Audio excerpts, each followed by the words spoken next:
அமெரிக்காவின் பல்வேறு மாகாணங்களில் சூறாவளியால் பலத்த காற்று வீசி வருகிறது. இதன் காரணமாக காட்டுத்தீ, புழுதி புயல், பனி பாதிப்புகளும் மக்களை பெரும் இன்னலில் தள்ளியுள்ளன.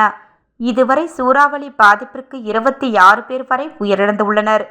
அதில் அதிகம் பாதிக்கப்பட்ட பகுதியான மிசோரி பகுதியில் பல கட்டிடங்கள் சேதமடைந்துள்ள நிலையில் சூறாவளி பாதிப்பிற்கு 12 பேர் உயிரிழந்து உள்ளனர்.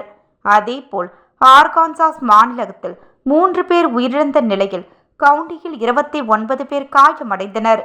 டெக்சாஸ் மாகாணத்தில் அமரிலோ பகுதியில் ஏற்பட்ட புழுதி புயலின் போது கார் விபத்து ஏற்பட்டதில் 3 பேர் உயிரிழந்தனர். இந்த நிலையில் காட்டுத்தீயால் 689 சதுர கிலோமீட்டர் பரப்பளவுக்கான நிலம் எரிந்து நாசமாகி உள்ளது.